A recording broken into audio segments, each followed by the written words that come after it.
Party ఫిరాయింపుదారులు Congress కండువా వేసుకున్నట్లు స్పష్టమైన ఆధారాలున్నా party మారలేదంటూ ఇక బుకాయిస్తున్నారని ధ్వజమెత్తారు బీఆర్ఎస్ మాజీ మంత్రి జగదీష్ రెడ్డి.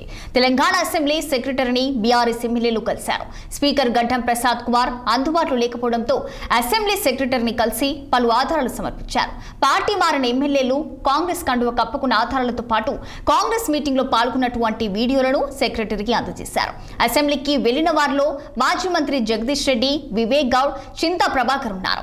ఫిరాయింపు ఎమ్మెల్యేలపై రిప్లై ఇచ్చేందుకు తమకు 3 రోజుల గడువు ఇచ్చారని 3 రోజుల్లోనే సమాధానం ఇచ్చినట్లు జగదీష్ రెడ్డి తెలిపారు.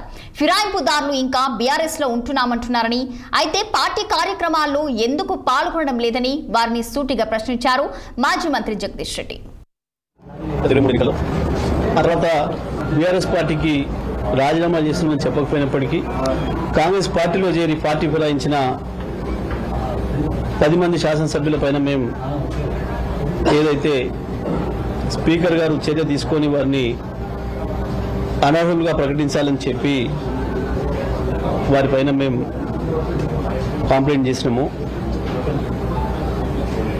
చట్ట ప్రకారం నడుచుకోవాలని చెప్పి మేము ఏదైతే స్పీకర్ గారిని కోరినామో ఆ విషయానికి సంబంధించి స్పీకర్ గారు దాదాపు సంవత్సరం నానబెట్టినా మేము కోర్టుకు వెళ్లి సుప్రీంకోర్టు ద్వారా తీసుకొని 3 నెలల లోపు స్పీకర్ గారు దీనిపైన నిర్ణయం చేయాలని చెప్పి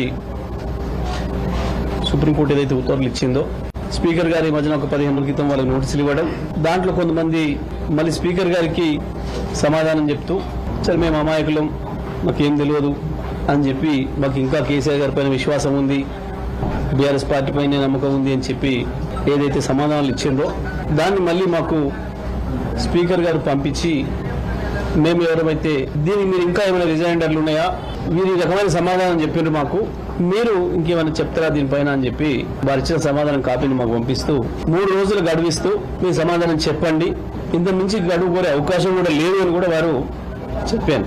కానీ మాకు సమాధానం చెప్పడానికి మాత్రం 3 రోజులు గడువు ఇచ్చి 3 రోజులలో చెప్పాల్సిందే అని చెప్పాను. అయినప్పటికీ కూడా మేము 3 రోజులలో స్పీకర్ గారు ఇచ్చిన గడువులోపే మేము సమాధానం తయారు చేసినాం. అసిస్టెంట్ సెక్రటరీకి ఇవ్వండి అని చెప్తే ఈరోజు వచ్చి స్పీకర్ గారికి అసిస్టెంట్ సెక్రటరీ ద్వారా మేము సమర్పించినాం. వాళ్ళ నియోజకవర్గ ప్రజలకు తెలుసు,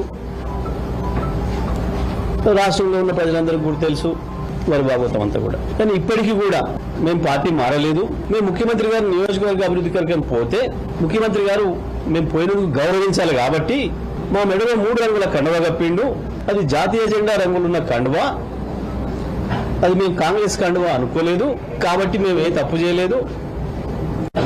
మాకు ఇప్పటికి బీఆర్ఎస్ పార్టీ పైన విశ్వాసం ఉంది కాబట్టి మమ్మల్ని సభ్యులుగా కొనసాగించండి అని చెప్పి పాపం 100 ఎలుకలు తిన్న పిల్లి యాత్ర పోయిందన్న పద్ధతుల్లో వారి అమాయకత్వాన్ని నిరూపించుకునే ప్రయత్నం చేశారు.